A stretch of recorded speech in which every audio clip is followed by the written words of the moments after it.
Hi, this is James Connor, and I'm here again with Oscar Paul looking at the week's events, of which there are many. How are you doing, Oscar? You had a great 4th of July, you were saying. Yeah, we're doing good out here. There was sure were a lot of M80s last night, which kept us up till 4 a.m. or so. Yeah, so there might be a bit of brain fag. I've been warned, but any case, I think we'll get through it just fine. I don't normally think, or we don't normally focus so much on the East, the Far East, Korea, but Kim Jong Un is kind of getting out of control, and it's an interesting spectacle to watch. I guess I wonder, like many people, if it's hoax, if it's real, or even where it's going. It's kind of interesting because there are if it is real, the options that Trump has to deal with the situation. None of them are particularly pretty. It has a lot to do maybe with his negotiating ability, his famous Art of the Deal. Have you read Art of the Deal, Oscar? I have 10,000 other books that I've read that I have on my list. So no, but I have done some skimming of some of his points. Again, it was written in the 80s, so I don't know how much he's changed since then and how much he actually wrote of the book. But on North Korea, I will say this is a serious thing for the world. Now, yes, we've talked about this before. The deep state wants a war, any war. They'll take any war. They're trying to get the war in Syria. They're having trouble getting that going. So Russia, they're trying to get a war, at least the proxy war with Russia. Not so, not so fun and pretty scary. But North Korea pops up again, and I always wonder, really what is real is and what is not. I do not take any of the reports at face value, but for this purpose, let's look. China is now coming out and saying this could be a disastrous thing. They're warning. And, China is the sole oil and financer of North Korea, and they don't want North Korea to go away. They're saying logically, because it's a buffer between the U.S. Army and South Korea and the South Korean Army. They want a buffer, and they also don't want a bunch of refugees going over. So, I'd say that China is a little upset about the situation, but again, they're the enablers of, let's say, the alcoholic of nuclear warheads. So then you have to kind of look at this thing a different way, which is there may be some real parts of this, but is this just another way to get war going? I don't know the answer to that, but what I do know is if the reports are real, North Korea is having a lot of success with their ICBMs that now can reach Alaska. They have EMP potential technology, which is they go a little farther, they could take out the West Coast with an EMP. Are they going to do that? That would be a suicide mission. North Korea, I guess, should have been dealt with a long time ago with nuclear deals under Clinton and maybe with Obama, but Trump is probably going to have to deal with it. But again, if it's real, and he doesn't have a lot of good options. But the option I think of without going through all his basic options is I'd go to North Korea and say, look, we can't have his nuclear power, but he wants nuclear weapons because look what happened to Libya and Syria that didn't have nuclear weapons. Well, he'd have to cut them and convince them that he's not going to attack them. It's not in America's interest to attack them. You can leave them in power, and we'll pull 25% or 50% of our troops out of South Korea. It'd save us money. Trump would save a little money there if you give up your nuclear weapons and get it verified by the Chinese and us. And if you did something like that, would the leadership of North Korea go for it? Hey, if they can get rid of half the army and a guarantee from the president and Congress that they're not going to invade, and to convince them, hey, we don't want a war. We don't want a war with, and it's not in our interest. Then maybe you could get something done. I don't know. It's Hi. just a thought. If this is so one thing is this all garbage? Is this bullshit? Is this another weapons of mass destruction things? Does he really have does he really have nuclear and the capability? And maybe we know or we don't. So there's this whole aspect of these reports. We're not really in a position to verify them, and the other aspect of these reports is they seem to imply that this guy isn't very balanced. So, yeah, your very rational, bargaining chip doesn't really sound like much. I don't know. It seems like he's a little bit crazy. It makes me wonder. Okay, you know, what do the generals say? Generals always want a war too, but do they think they can take out nuclear capabilities or the missile capabilities before he has a chance to strike? I guess the big issue is that South Korea and Seoul are very close, very complicated. It seems like it's not very, it's 80 miles away to Seoul to drop a bomb or even, well, I assume a nuclear bomb, not just conventional bombs. But yeah, it's very interesting, and I can't help but think that everyone who's speculating about it, including us, really doesn't have the information. So they'll have a bunch of talking heads on Fox and CNN and whatnot, but in the end, the only people who have any information is probably the highest levels of the State Department, and they might not have any information. Yeah, James, and that's true. But I don't see anybody on the talking show saying, "Hey, we'll take out a third of our army out of South Korea for peace." I mean, and also remember, this is not about North Korea. This is a proxy situation between China and the U.S. That's what it is. It's basically China doesn't want us in South Korea. They want to control the whole South China Sea, and they don't want us, or in their business, which they consider the whole, Near East of there. So this is about China and the U.S. So really, Trump, and he talked to Z in Mar-a-Lago, and he's been sending out some tweets on it. He, I think, is already trying to play his negotiation with China, and that's what this is about. I was only giving information based on if any of the reports are true, and we don't know. For instance, is Kim Jong-un, is he crazy? I don't know. I don't believe any of that. Maybe he's the most rational guy and just, likes strip clubs and good booze, and he doesn't want it to go away. I would say that's probably more of a reality. But is he what the media reports? I don't believe anything that mainstream is reporting. Again, this is between China and the U.S., and that's why the dance, I'll give Trump credit. He's trying to dance with China. He sent out an interesting tweet like a week and a half ago. China tried, but it failed. So he's doing the Chinese. So now to Chinese, he's hoping steps up the game some more. And that's what it's about. It always started as a proxy war between China and the U.S., and it still is. Yeah, I'd say I agree with that. And then where it's going, I'm not really sure, but maybe ultimately the whole solution is again really not with Korea, but how well Trump can play China. I think there might be some truth in that. As far as the Yeah. on the domestic side, another thing that came up that really caught my attention in the week was the fact that there's been this kind of subtle assertion of energy independence in the U.S. and how little that's really been covered, because at the same time that it's only a little bit here and there, and it's just something that's getting put in place. The significance of that is huge. That if the U.S. becomes energy independent, that means that we won't be buying oil from the Middle East anymore. We will be, it's probably huge for job creation, and it means that a lot of the industry that's done in probably unenvironmental ways in other parts of the world gets done in more environmental ways in the U.S. You're big on the economic side, and what's your take on that? Well, you hit on an incredibly complex subject because, again, the petrodollar, if everybody remembers, once Nixon delinked gold to the dollar, and Kissinger went over there and cut a deal with the Saudis to basically say you will only buy oil with dollars. We created, basically gave the dollar a second wind. Since it wasn't backed by gold, then it went to what's called the petrodollar. If the U.S. is not buying much oil in the market, and it is buying a lot less now, this is one of the reasons why there's competition brewing up in the beginnings for a new reserve currency competing with the petrodollar. And already a lot of the Middle East has been moving out of that. I suggest some of the wars, for instance, Libya, was because Libya threatened to do a gold-based dinar for North Africa, and the next thing you know, he was taken out. So, the U.S. defends its petrodollar.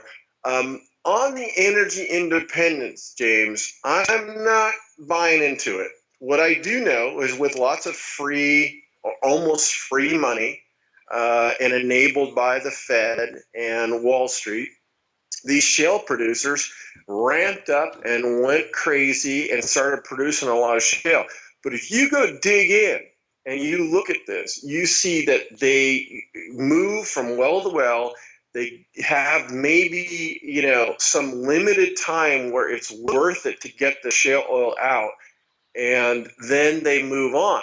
And I'm going to suggest to you, once interest rates go up, once they have to put more energy in to get energy unit out, I'm not so sure, unless you want to move to coal and natural gas, where is also used by shale, the natural gas. Excuse me, they also do fracking for natural gas. That I'm not so sure of the oil independence of the United States is going to be long lasting or really that efficient. I'm sure there's plenty of oil, but it's getting out of the ground, the cost. Now, so this is a very complicated subject, and there's a lot of different discussions on this. I'm not sure we are going toward that. I think this might have been free, cheap interest rate, Wall Street money pushing shale. And after that, when it becomes inefficient, maybe, they're hoping that there'll be enough electric cars. I'm not sure, but I don't buy into the oil part of the equation. There's plenty of oil, and even in Alaska, but it may be too expensive to get out in the end. Again, it's one unit. How much unit of energy to get in versus getting it out? And I'd say that formula is unknown at this time, but I'm suspicious that it's not that good after you get rid of the free money. And the thing is, there's this whole issue of free markets. Do you think that Trump or a Trump administration, someone like Trump, could move to a position of buying more expensive, ultimately American oil or energy in the process of basically doing America first? I mean, when we choose to buy American steel, we're supporting American steel industries for many reasons that are obvious. We could do the same thing with energy. So does it ultimately matter if there's a slight price differential? It's no, not necessarily the price difference. Like, remember, you still have to, when you're buying from overseas, put it on a tanker and take it over for 3 weeks over. So there's a big cost there. It's not that. It's basically how much energy and cost you expend to get it out of the ground in the U.S. versus buying the cheap stuff from Saudi Arabia. And I think economics will win over. Since we printed up so much money and there's so much debt, sure, you can go on for who knows longer, another 5 years, 10 years, buying more expensive and funding more expensive oil production here in the States. But in the end, you run out of other people's money, or the markets will stop the U.S. from printing all this money in order to get more energy out of the ground. So in the end, economics, I'm going to say the economic mother nature wins. It goes back to what it should be. All righty. And on the European side, we were talking about a couple of things on the European side. Hey, James, I hate to interrupt you, but there was one other story we probably ought to talk about on the U.S. side, which is the CNN Trump fiasco. Do you want to hit that real quick? How could I forget? Yeah, of course. And in some ways, it has a little bit of overlap with what's going on in Europe, especially in Germany. CNN fiasco. It's actually too funny. It's like CNN just can't dig fast enough. They have a shovel and they're just digging their own grave. And it's an amazing thing when everyone talks about Trump tweeting and how unpresidential he is and how silly that is of him. And yet he's able with just tweets to cause incredible media storms. Obviously other people are helping, but CNN, they're doing a great job just on their own of completely destroying their credibility. Absolutely. And, this started with an old video that Trump, he was involved with this wrestling federation. Well, someone just put CNN on the other wrestler of this older, cartoon. And CNN's reaction is, of course, ridiculous, which is something bad is going to happen to reporters. Trump is putting violence or threatening violence against it. And it was a funny joke of Trump walloping in a cartoon, with a CNN logo. And of course, they reacted a typical whiny, ridiculous way. Then, of course, the Democrats, with this ridiculous congressman out of Maryland, Maryland, you sure voted in a nice new stupid congressman. He issues the impeachment and uses that as a source that he's unstable. They're trying to do this 25th Amendment when the president is unstable. Under 25th Amendment, Congress and even his own administration, along with the vice president and his administration, can remove him. And they're trying to push this forward based on a funny tweet, which shows. And then, of course, last week, Project Veritas put out these CNN producers and other folks, reporters, saying, the Russia story is a complete nothing burger, as we mentioned this last week.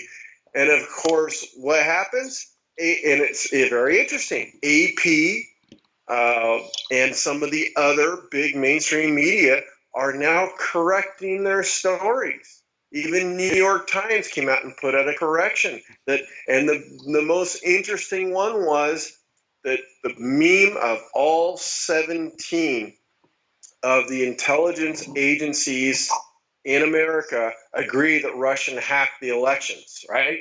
Well, New York Times had to put out a retraction that only 4. That was a lie, even though Clinton knew it wasn't a lie, and she repeated it a month ago here in, down here in California. So basically, they're retracting even that. Even every meme that they're saying, every statement they do to promote this Russia story, now even the New York Times is a little worried that they're going to get called out, so they retracted. Now it's only 4 hand-picked analysts from 4 intelligence agencies. So it's really funny how this thing is going. But yeah, they're digging themselves in, and it's laughable how they're reacting. I do worry, one last thing, that when they say a reporter's going to get hurt here, watch for some weird, I don't know, I hate to say false flag, where a reporter gets hurt so they can blame it on Trump and use it in their impeachment, whatever the hell they're doing. Besides, I'll address that, but I just want to point out that the video that Trump made, it's actually quite funny because the original was a real video of him, I guess, dealing with another billionaire, and they do some big-time wrestling, and then Trump wins, and they shave the other billionaire's head, and it's really funny. And it's interesting that we have this guy as a president. I mean, he's a real showman. And of course, it's just like he was on Saturday Night Live hosting. And the other thing is, they already used this video once with Ted Cruz. And when Ted Cruz's face was superimposed, no one said anything. No one worried about it. Anyway, so with that video, it's a lot of hypocrisy. And as far as James, CNN has actually gone out and threatened to expose the Reddit user who created that video. So now CNN is now the blackmail network, I guess. It's incredible. Yeah, and they're just going to make people hate them, and they're doing nothing for their credibility. So yeah, that's quite funny, and it's just funny to see it go on, and it's funny that Trump is able just to he tweeted out this video again too. It just drives these guys nuts. Yes. So we only have a little bit more time, James. You had one more story you wanted to talk about for Europe. Yeah, well, of course everyone's talking about the G20, but that's on this side, but that's a little bit of fluff because nothing's really happened. They're expecting big riots. I was reading some left-wing papers here in Germany, and it was kind of funny. They're saying, well, it's looking like a flop. It was also interesting. They were talking about these rioters are fighting against globalism, and I'm thinking, well, if they're fighting against globalism, why are they upset with Trump? It seems like he's for the moment, one of the big bulwarks against globalism, at least with some of his actions until now. So that's going on, but nothing's really happening yet. Of course, Trump is flying into Poland first to piss everyone off, which is a great thing. And of course, the Poles have been doing a great job standing up to Merkel. And then the other thing is this whole aspect of freedom of speech and what's going on with these newest declarations of assault for people speaking out in on the internet, fines, basically tracking people down, kind of this whole aspect of freedom of speech that's under assault in Canada, in the U.S., and in Europe. And maybe we end up breaking that out and talking about something along those lines a little more in depth. What were you thinking about the G20 coming up? Well, I thought a couple of things interesting. There's always protests, but the poor, I think most of these protesters are, a lot of them are paid now and, stir stuff up, probably up by the culprits, Soros and others who Open Foundation. But remember, Seattle, I think it was like 8 years ago.